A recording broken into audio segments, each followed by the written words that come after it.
Hey, welcome back to the Joey Vontae Show. Now, everybody's been asking me, Joey, what's inside of this Ehud Barak email leak? And so I've been cutting through all this stuff. I've been going through it. And I think here are the top 10 revelations that matter most, the ones that you're not supposed to see. And the mainstream media is absolutely not going to show you this stuff. It's not rumor. It's not gossip. These are emails directly from this email inbox leak. But before we dive into it, let me say this. Let me make it clear. This is a leak. Okay, it was published by the Distributed Denial of Secrets, who say they came from the group Handala.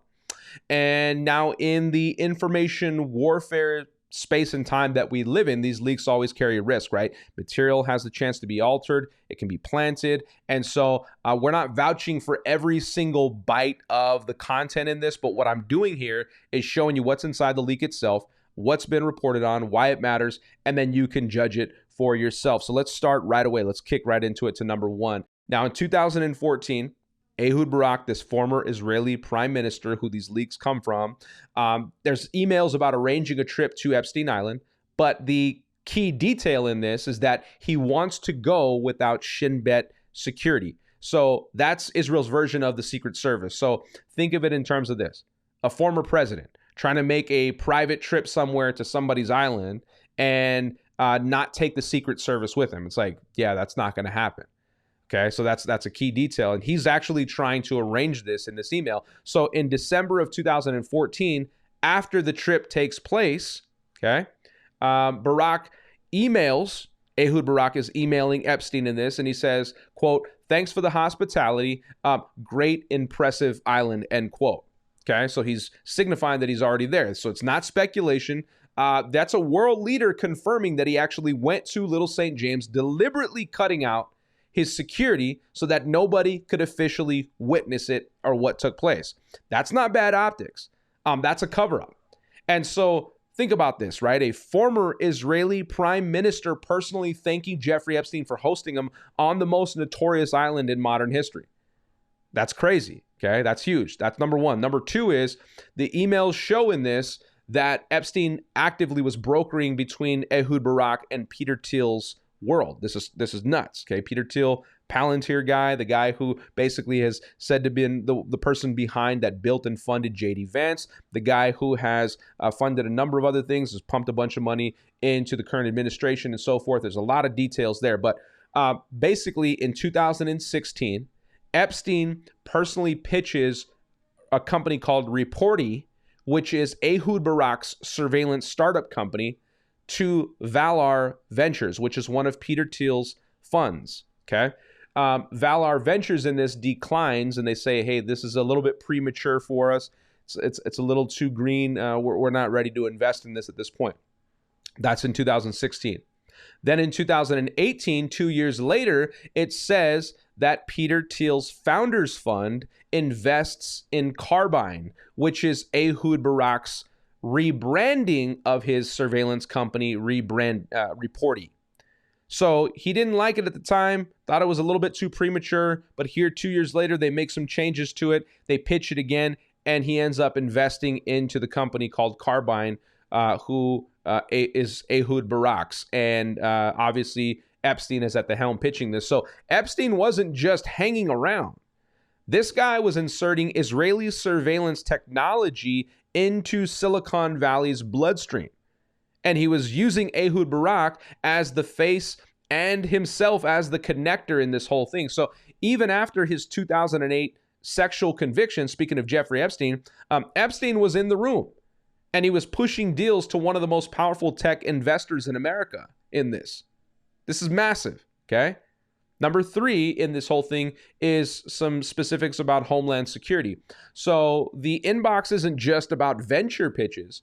In the emails, in the leak, it showed that Ehud Barak and Jeffrey Epstein discussing how to position Reporty or Carbyne, the rebranding of his company, this tech company, as a solution for U.S. emergency services, basically as the next gen 911 system that they wanted to put in place. And so this means that Epstein wasn't just hovering around billionaires. This guy was actually helping with the infrastructure that could shape how American police, fire departments, and you're talking emergency services, handled citizen data. That means locations, you're talking videos, you're talking voice surveillance, everything, okay? So Epstein's network basically reached into the U.S. Homeland Security technology, and not just parties and flight logs, okay? Not just these bashes and flight log. We're talking real systems running on American soil. This is crazy, okay? Let that sink in for a second.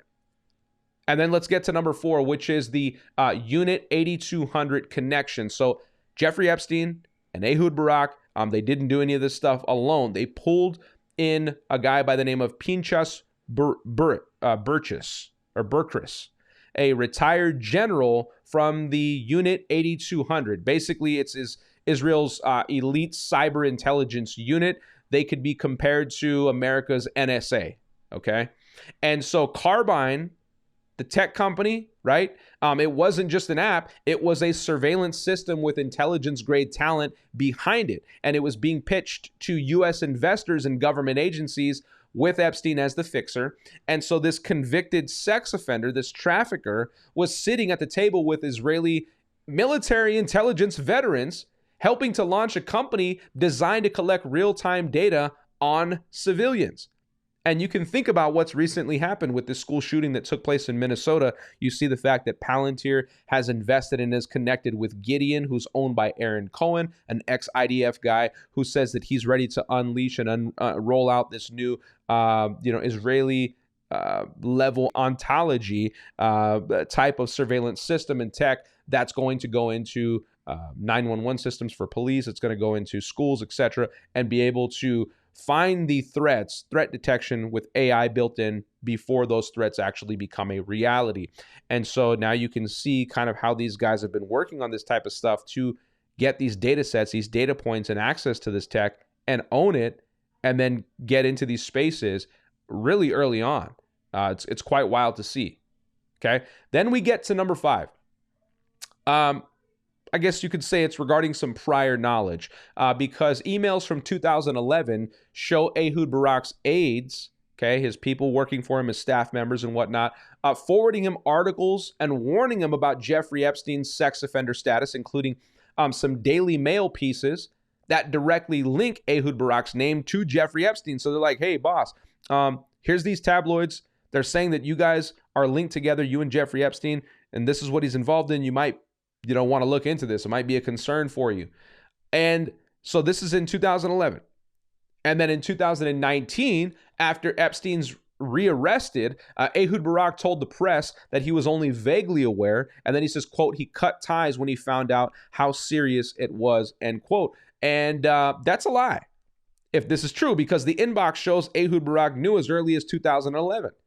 So he had clear warnings from his staff. He still kept traveling, kept investing, and kept partnering with Jeffrey Epstein for years afterward. And so Ehud Barak didn't stumble into Jeffrey Epstein's world blind. He walked in with his eyes wide open, according to these email documents, if they are legitimate. Okay. Then number 6, birthday letter.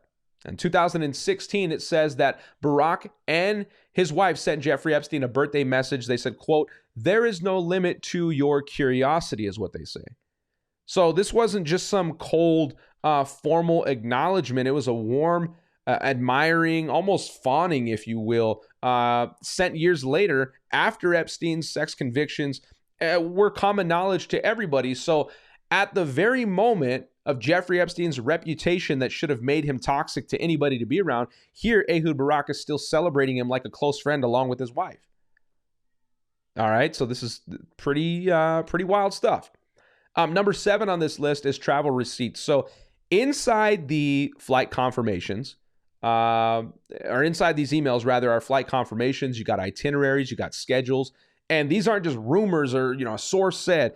This is logistics directly that makes them so powerful, right directly in the email inbox. So it provides receipts. You can actually cross-match them with the flight logs, travel records, and even with photos. So they provide Ehud Barak's movements lined up with his cozy relationship with Jeffrey Epstein. And so it wasn't just talk anymore at this point. The inbox shows the actual mechanics of travel, the movements behind the headlines and all this stuff, connecting the dots to their interactions and travel together. Number 8 in this whole thing, very much, I think, the overarching revelation is that Epstein was the broker in this whole thing in a lot of different details. So reading through these emails, there's a pattern that becomes crystal clear. Epstein is pushing, connecting, and setting things up. So he's not just some side character and somebody who is just an acquaintance of Ehud Barak. He is the broker and close friend of this guy. He's attaching himself to Ehud Barak. He's arranging meetings. He's urging him towards certain investors, and he's smoothing several key introductions with very powerful, wealthy people. So it shows why Epstein survived so long in the elite circles that he did, even after his convictions. He wasn't just being tolerated in this sense. He was being useful all the way through and through. So he was the guy who could open the doors, and Ehud Barak was one of the beneficiaries of this whole thing. And so Epstein's true currency that you see wasn't his money. It was his access. And the emails, in this case, again, if they are true, they prove this. And then we can go back to Carbyne today, that tech app, right? That was initially, rejected and then eventually invested by Peter Thiel's Founders Fund and then basically pushed into these U.S. circles. Here's the kicker in this whole thing. Carbyne didn't die with Jeffrey Epstein. It's actually still alive and it's still operating.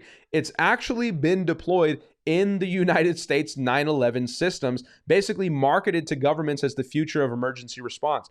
And so this company seeded by Ehud Barak and Jeffrey Epstein, later funded by Peter Thiel's Founders Fund, is handling real-time citizen data in American cities right now. Okay, let that sink in. So Epstein's legacy isn't just some scandal. It's software that's still running in U.S. infrastructure at this very moment. Is this a big reason why they don't want to show us the Epstein files? Is this reason why they don't want to unseal these documents and show us who's really behind this? Is this why Bondi and others say, oh, there's nothing really going on. There was no suicide. There was nothing there. No black book, no connections. Is this why? Because it'll unravel and expose the ties to various business, intelligence, secrecy, software, security software, and things of that nature that are tied into the American system. They're so interwoven and so embedded that if they exposed them, it would destroy the entire infrastructure of the United States. I don't know. You have to be the judge of that.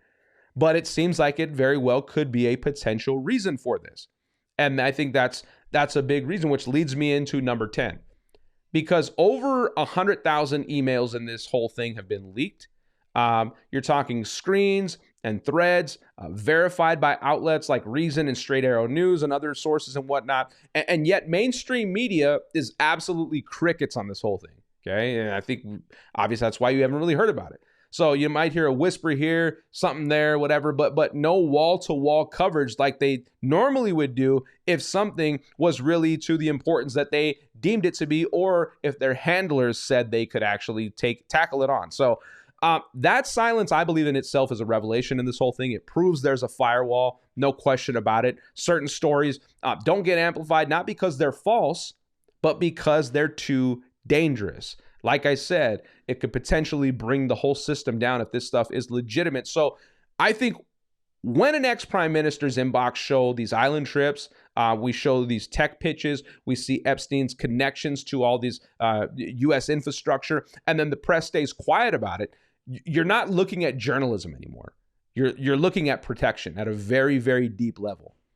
And so I think in all this, we see it clearly for what it is. These are my 10 revelations straight from, Ehud Barak's and Jeffrey Epstein's inbox interactions with each other, right? A secret island visit confirmed by Ehud Barak in his own words. You got Epstein's pitching of Israeli surveillance into tech like, Peter Thiel's empire and that actually connecting dots and making something happen out of it. Homeland security, right? Epstein, his network brushing against America's 911 system. You got Unit 8200, this NSA version of cyber intel connections and what took place there. People of that level sitting at the table with these two guys. Proof that Ehud Barak knew about Jeffrey Epstein's crimes years earlier, but kept going anyway. Birthday letters showing their warmth and admiration for Jeffrey Epstein. Travel receipts confirming the logistics of their travel and connections together. And then Epstein in his true role, the broker of access. And then Carbyne, this tech company, This data set intel company from Ehud Barak, pitched and helped by Jeffrey Epstein to Peter Thiel and funded by him. It's alive today in U.S. infrastructure. And then the deafening silence of the media on this. And I think really by the administration. And that's not some rumor. That's not conspiracy. That's what's in the emails. And if, this ends up being true and it is confirmed, imagine what we haven't seen yet in the documents, in the concealed documents and the Epstein files, etc. Imagine the things that could be in there. It's mind-blowing to me. And so I think more than anything else, it should concern every single one of you, every single American, to ask for clarity and transparency from our government. Otherwise, are we really America first or not? And I think it's important for us to be able to get the answers on this. And so I'm going to continue following up, continue reading through the emails, seeing what else I can uncover and find for you, and I'll be reporting back. So look, do me a favor. If you haven't already, make sure you drop your comments down below. Let me know what you think, maybe things that you found already that I haven't seen or reported on here in this video.